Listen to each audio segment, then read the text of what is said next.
E vamos ao primeiro vídeo polêmico do canal.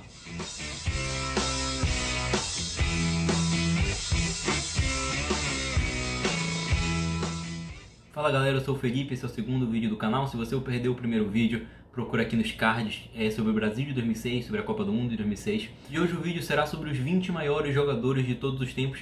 Vídeo que está sendo muito circulado, começou com Futeirinhas, também outros jornalistas fizeram, que eu gosto muito, por exemplo, como o Bruno Formiga, o Léo Bertozzi, o Gustavo Hoffmann. E a gente vai fazer a nossa lista aqui. Mas como a lista é dos maiores e não dos melhores, a gente tem critérios. Mas antes dos critérios eu convido você a deixar seu like, seu dislike, compartilhar o vídeo com seus amigos, se inscrever no canal. O importante é você interagir, deixar nos comentários dicas, sugestões e voltar sempre a acompanhar os vídeos. Mas voltando aos critérios da lista, os critérios são habilidade, qualidade do jogador, a importância do jogador para o futebol, para a sua seleção, para o seu clube ou seus clubes, a importância também do jogador para o seu contexto histórico, para o seu país em geral, para a sua posição, os seus títulos e também o seu legado, o legado que ele deixou ou está deixando para o futebol. Em 20º lugar, começando a lista, o defensor italiano Paolo Maldini, símbolo de longevidade, símbolo do Milan. Ele participou de 3 times muito vencedores no time italiano, o time do Sassi, o time do Fábio Capello e agora com o time do Ancelotti. O Maldini é tão gigante, tem uma classe tão grande como zagueiro, que a camisa 3 no Milan está aposentada e só pode ser usada por outro jogador da família dele. Ele pode não ter vencido nenhuma Copa do Mundo, mas ele não foi para a Copa de 2006 porque ele optou em se aposentar da seleção. Mas no lugar disso ele tem 5 Champions e 7 campeonatos italianos. Esse é o 20º lugar, Paolo Maldini. Em 19º lugar, outro italiano que geralmente jogava atrás de Maldini no time, Gianluigi Buffon, o maior goleiro de todos os tempos, ou um dos maiores, você pode discordar entre ele ou Yashin, mas o Buffon tem uma importância gigantesca para sua posição, pois quando ele começa no Parma, em 2001 ele é vendido por 54 milhões de euros para a Juventus, a maior transferência de um goleiro na história até aquele momento, e foi superada recentemente pelo Alisson, pelo Ederson. Então mostra como goleiros que eram contratados por um valor baixo mudou assim o mundo dos goleiros com esse alto valor do Buffon. O Buffon também, além de ser um ídolo da Juventus, onde tem muitos jogos, o Buffon também é ídolo italiano, campeão em 2006 do mundo, coisa que o Maldini não foi. O Buffon faz uma defesa sensacional contra a França na final, já na prorrogação, uma cabeçada do Zidane que você está vendo agora. Simplesmente uma grande defesa e certamente, se não fosse um goleiro tão bom quanto ele, a Itália não seria campeão mundial. Em 18º lugar, o maior português de todos os tempos antes de Cristiano Ronaldo, Eusébio, o ídolo do Benfica, nascido em Moçambique, conseguiu rivalizar com Pelé na década de 60, ele faz uma ótima Copa de 66, 2 vezes melhor do mundo, Ballon d'Or no caso, e ele consegue derrotar o galáctico Real Madrid numa final de Champions, na época campeão europeu. O Pantera Negra é o 18º, à frente do 17º, Xavi Hernandes. Aposentado recentemente, o Xavi tem um legado gigantesco para o futebol espanhol, deixou tanto o Barcelona quanto a seleção em outro patamar, bicampeão da Euro, campeão da Copa do Mundo. Xavi também participou da grande reforma do Barcelona, da transição entre o Rijkaard para o Guardiola, também participou do Barcelona do MSN, era um capitão, camisa 6, classe, autoestima, bola para frente, lindas enfiadas, passe. Ele e o Iniesta controlavam o meio de campo. A diferença dele pro Iniesta eu vou falar agora e vou falar quando o Iniesta chegar na lista, mas o Xavi desde já tem mais gols e mais assistências, é o 17º maior jogador de todos os tempos. 16º lugar na lista não poderia faltar um jogador do país que inventou o futebol, e esse é Bob Charlton, o maior jogador inglês de todos os tempos, multicampeão com o Manchester United. Ele tem mais de 700 jogos, driblou, venceu a morte naquele trágico acidente com o time inglês. Ele estava nele, mas conseguiu sobreviver, depois dar a volta por cima, é multicampeão inglês e coroa sua carreira brilhante de boas finalizações, bons passes, bons dribles, com o título inglês da Copa do Mundo de 1966, um único do futebol inglês. Em 15º lugar, a polêmica da lista, Romário. Ele poderia ter sido muito maior, mas ele abdicou da sua carreira na Europa no seu auge com o melhor do mundo quando ele volta do Brasil. Mas o Romário tem uma carreira gigante, ele é ídolo de 3 grandes clubes do Brasil, faz no Barcelona lá do Cruyff cenas incríveis como que ele volta para o Carnaval do Brasil, como se ele fizesse tantos gols e ele consegue. Ele era um jogador decisivo, que falava, que fazia, tinha um ótimo 1 contra 1. Tem um jogo do Flamengo contra o Corinthians que ele dribla o Amaral dando um elástico e faz o gol num espaço milimétrico.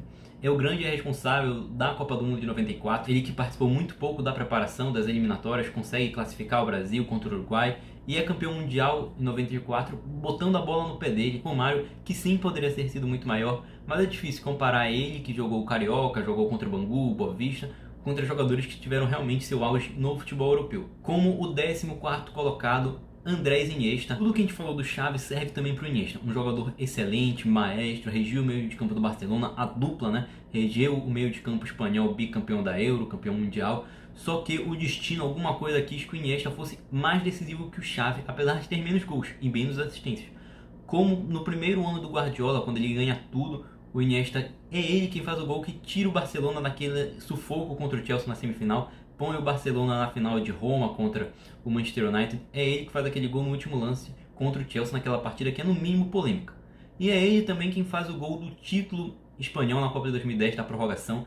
Então, no futuro, quando a gente for lembrar de quem fez os gols, os grandes gols, gols importantes nesses dois casos, será Andrés Iniesta, 14º lugar na lista, que também tinha um ótimo drible, fez uma partida excelente em 2015 contra o Real Madrid no Bernabéu, 4-0, onde o Messi não joga, ele dá assistência para o Neymar, faz gols, e ele é o 14º lugar da lista. O 13º lugar vai para o 5º maior artilheiro de todos os tempos, Gerd Müller. Ele foi tricampeão da Champions, ídolo pelo Bayern de Munique, foi campeão mundial em 74, fez 10 gols em 70, foi Ballon d'Or em 70 também, e era um atacante muito habilidoso pela sua explosão, pelos seus gols, jogava tanto dentro da área, recuava um pouco, era um ótimo jogador à frente de seu tempo, o 13º lugar. Em 12º lugar venceu o compatriota e para mim o maior defensor de todos os tempos, Beckenbauer, o alemão que jogou de líbero, de volante, de zagueiro. Ele foi muito importante para a seleção alemã, campeão em 74, semifinalista em 70, foi presidente, jogador e treinador do Bayern de Munique, grande ídolo não só do clube alemão, mas de toda a Alemanha. Em 11º lugar, fechando a primeira metade da nossa lista, o brasileiro Garrincha, o craque, o anjo das pernas tortas, certamente seria maior se não tivesse tido tantos problemas físicos. Bicampeão mundial de 58 e 62, ele fez em 62, assumindo o protagonismo deixado por Pelé, a grande atuação de um jogador em Copas do Mundo, junto com Maradona em 86, mas os problemas físicos realmente barraram um pouco o Garrincha. Mas ele tem toda a brasilidade do futebol, ele era gênio, ele era craque, ele driblava, ele tinha um ótimo contra um, tinha finta, ginga, talento, ele tinha um samba no pé do futebol. Algo que foi muito pregado durante várias gerações. Ele também é a alma brasileira de um cara que vem de baixo, crescer à base do futebol. E a partir de caras como ele, surgem o 10º lugar da nossa lista. Ronaldinho Gaúcho é como se fosse o Garrincha da atualidade. 2 vezes melhor do mundo, campeão mundial em 2002. Ele foi craque no Grêmio, craque no PSG e craque no Barcelona principalmente, onde ele foi melhor do mundo, onde ele ressurge o Barcelona de uma época de ostracismo. No time comandado pelo Ricky, tinha ele, tinha o Deco, o Eto'o, e esse time encantou a Europa, foi campeão europeu em 2006, e aí 2006 é o problema. Como eu disse no vídeo passado, o Ronaldinho fez uma péssima Copa de 2006, certamente é uma das piores Copas de melhores do mundo, e desde isso parece que algo mudou, a chave virou. Ele ainda tem alguns anos no Barcelona, mas alguns anos caindo. Depois chega o Guardiola, ele vai para o Milan, tem uma passagem mais ou menos, vai para o Flamengo. E aí ele vai para o Atlético Mineiro, onde ele tem o seu último auge de jogador de futebol. Ele comanda o Atlético até o título da Libertadores, o maior da sua história. E a grande impressão do Ronaldinho é que se depois de 2006 ele tivesse o auge como ele estava tendo antes, certamente ele poderia estar mais à frente na lista, disputar um top 5. Agora a lista vai ficando difícil e em 9º lugar tem o húngaro Puskás.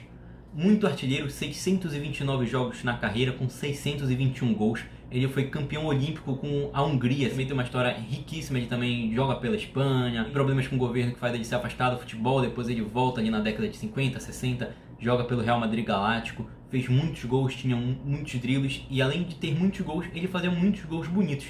Tanto que o prêmio Puskás é em homenagem a ele de gol mais bonito do ano. Em 8º lugar, com uma história riquíssima, outro camisa 9, cracaço, genial em 98, genial em 2002, Ronaldo Fenômeno. O fenômeno, como o próprio nome já diz, de arrancada, de finalização, de força, dá um título continental para a Inter, depois ele participa do Real Madrid Galáctico, mas além do auge dele ser fenomenal, a parte baixa da carreira dele também é incrível, porque a recuperação que ele tem, depois de inúmeras lesões, de ser dado como aposentado, voltar e ter seu ápice em 2002, sendo campeão mundial, um dos melhores jogadores daquela Copa, ele e o Rivaldo fazendo um ataque incrível da seleção brasileira, é realmente de se coroar uma carreira. Depois ele ficou um tempo sendo o maior artilheiro da história das Copas, e para encerrar ele tem 3 bolas de ouro, foi 3 vezes melhor do mundo, onde ele rivalizava com Zidane. Zidane, 7º lugar da lista, o maior francês de todos os tempos, derrubou a Bastilha do futebol francês em 98, quando deu o título para a sua seleção, também fez uma ótima Copa de 2006, passou 5 anos na Juventus, 5 anos no Real Madrid, mostra a sua qualidade, o seu tempo de auge, como foi gigante. Tem aquele golaço que ele faz na final da Champions de 2002 contra o Bayer Leverkusen, num cruzamento do Roberto Carlos, que ele bate de voleio. É um 10 clássico, craque, gênio de bola. Ele faz uma das maiores atuações de um jogador em Copas do Mundo, 2006 contra o Brasil. Também fez em 98 contra o Brasil, mas em 96 ele mostrou que um craque não precisa fazer gols para ser um gênio de futebol em uma partida, porque ele regia o time da França durante os 90 minutos, deu show e estragou a seleção brasileira. Ele também tem 3 bolas de ouro, ídolo do Real Madrid, como o 6º colocado Di Stéfano. Di Stéfano, que é nada mais nada menos do que, segundo o Real Madrid, o maior jogador da sua história e o maior jogador da história do futebol. Ele teve 11 temporadas no clube de Madrid, foi 5 vezes campeão da Champions, 8 vezes campeão da La Liga, e ele constrói toda a alma madrilenha.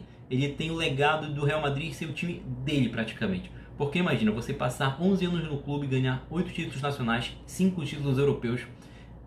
Ele participa da primeira geração de Galácticos, ele é o grande primeiro craque, assim, primeiro ídolo do time madrilenho, que é um dos maiores, se não o maior time do mundo. Agora, começando do top 5, vamos com o melhor jogador que eu vi jogar. Eu falo com os meus amigos que já vi vídeos do Pelé jogando, a gente já vê outros jogadores já tendo jogado, jogando atualmente, mas eu acho praticamente impossível um jogador ter jogado, jogar atualmente ou jogar no futuro o que Messi jogou. Messi, 5º lugar da lista. O argentino que tem uma história brilhante de surgimento no Barcelona, de contratação, de como ele é descoberto. Tem tudo isso aqui nesse livro sobre o Barcelona, sobre a história do Barcelona, como ele é contratado, revelado, de todo o início nas categorias de base, quando ele era franzinho, se machucava, baixinho, o tratamento dele com hormônio, o pai que não sabia se ia, se voltava da Espanha. Enfim, o Messi desde o início já teve esse pequeno problema, mas ele fez esse pequeno problema ser uma grande solução. Ele, assim como eu falei, do Iniesta e do Xavi, ele é a alma do Barcelona, ele é a qualidade, ele é o toque de classe refinado, ele foi o craque, foi a cabeça brilhante de todo o Barcelona, do Guardiola. Ele participou também do MSN, participa do Barcelona atual, tem 6 bolas de ouro, 6 vezes melhor do mundo, 10 vezes campeão espanhol, 4 vezes campeão da Champions League, maior jogador da história do Barcelona e ouro olímpico com a Argentina. Falando da Argentina, esse é o motivo que ele fica apenas em 5º lugar, porque mesmo ele tendo uma boa seleção com Agüero, Higuaín, Di Maria, ele não conseguiu levar a seleção argentina a nenhum título, continuou na fila, bateu na trave em 2014 na Copa, bateu na trave em algumas Copa Américas, diferentemente do 4º colocado, Cristiano Ronaldo, CR7, que não é melhor que o Messi, mas na lista ele é maior. Por que ele é maior? Porque além de ter 5 bolas de ouro, ter sido campeão na Itália, na Inglaterra, na Espanha, ele tem mais Champions League do que o próprio Barcelona. E além disso, toda a sua preparação física, todo o seu exemplo de atleta, ele conseguiu levar Portugal, que é uma seleção que tem uma expressão, mas é bem menor que a Argentina, por exemplo, a 2 títulos, a Nations League e a Eurocopa. Esquecendo a Nations League, vamos pegar apenas a Eurocopa, onde ele é o verdadeiro líder. Ele pega jogador pelo braço para bater pênalti, ele se machuca na final, uma cena emocionante, mas depois ele ganha sendo como se fosse um segundo técnico. Então ele realmente é um dos maiores atletas de todos os tempos, e um dos maiores, o 4º lugar aqui da lista, futebolista de todos os tempos. E agora vamos com o top 3, é muito difícil não ter no seu top 3 Cruyff, Pelé e Maradona. Agora em ordem, vamos ao 3º lugar, Johan Cruyff. O holandês provavelmente é o jogador mais inteligente que já pisou em campo, e ele tem uma importância social para a Holanda muito importante, muito grande. No livro A Pirâmide Invertida de Futebol, da editora Grande Diária, já fala de toda a desconstrução que a sociedade holandesa vivia ali na década de 70, na década onde ele foi tricampeão com a Ajax, e em 74, quando ele foi vice-campeão mundial de futebol, com aquele futebol que encantava, que quebrava paradigmas, quebrava regras daquele carrossel holandês. O time que girava a bola perfeitamente, onde ele era armador, voltava para armar o time desde lá de trás, pressionava, provavelmente viveu a maior injustiça de uma Copa do Mundo. O Cruyff também ídolo no Ajax, 8 títulos holandeses, já falei aqui das 3 Champions League. Também ele foi ídolo no Barcelona, além de desconsiderar aqui tudo o que ele fez como técnico, porque são os maiores jogadores. Se fossem assim, as maiores personalidades do futebol, provavelmente ele seria até o 1º lugar. Mas Johan Cruyff fica em 3º lugar na lista. Atrás do maior personagem da história do futebol, Diego Armando Maradona, cracaço de bola, ídolo e principalmente o grande personagem do futebol. Não dá para discutir a qualidade do Maradona. Dá para falar que o Messi é melhor que ele, que o Cristiano Ronaldo jogou mais tempo em alto nível do que ele, mas o personagem que foi Maradona é gigantesco.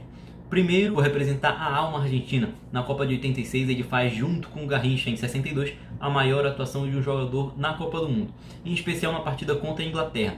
Para quem não sabe, naquela época a Argentina e a Inglaterra viviam a Guerra das Malvinas. E com a vitória inglesa na guerra, a grande revanche foi na Copa do Mundo, onde a Argentina vence por 2-1. Primeiro, um golaço do Maradona, onde ele costura toda a defesa inglesa desde o meio de campo. E o segundo é aquele gol a mão de Deus, onde simplesmente tiraram todo o gostinho de terem roubado as Ilhas Malvinas da Argentina com um gol de mão roubado do Maradona.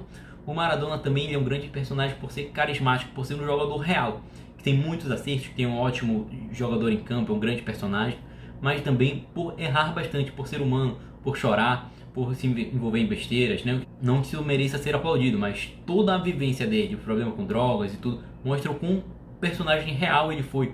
Ídolo no Boca Juniors, no Barcelona, no Napoli, e tem a grande história da Copa de 86, é quando em Nápoles, na semifinal contra a Itália, ele faz mais da metade do estádio de italianos torcer para a Argentina. O discurso que ele fez por jogar no Napoli, da parte sul da Itália ser excluída, de vamos torcer para os excluídos, vamos torcer para os argentinos, eles só estão prestando atenção na gente agora. E ele fez metade do estádio italiano torcer para a Argentina por causa dele ser o grande craque do Napoli.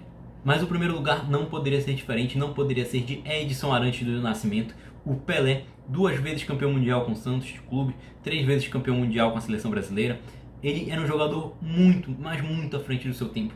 Desde a época do Pelé a gente já nota a importância da preparação física. Ele era um jogador mais forte, mais hábil, mais inteligente, mais técnico, que sabia ler o jogo de forma diferente. No basquete seriam o que os analistas falam de QI de basquete. Era isso que o Pelé tinha de sobra. E a gente consegue ver em lances como da final da Copa de 58 contra a Suécia, onde ele recebe a bola na entrada da área, mata no peito, dá o chapéu e faz o gol. Ou na final da Copa de 70, onde ele acalma toda a jogada para esperar a passagem do Carlos Alberto, para simplesmente rolar e o Brasil fazer o 4-1. O Pelé é gigante, não tem o que falar, até por causa da sua habilidade, não só da força física, mas de todo o talento, do drible. Na semifinal de 70 contra o Uruguai, que ele dá finta no goleiro sem tocar na bola, acaba sendo praticamente um drible da vaca. Então não tem como fugir de Pelé na primeira posição. Segundo a FIFA e segundo a IFFHS, foi o jogador do século passado, além de ser um dos maiores atletas, se não o maior, junto com o Michael Jordan, com o Muhammad Ali, maiores atletas da história do mundo. Então esse foi o vídeo, essa é a lista. Se você gostou, deixa aqui embaixo a sugestão de próximo vídeo, também deixa sua lista. E é isso, até a próxima.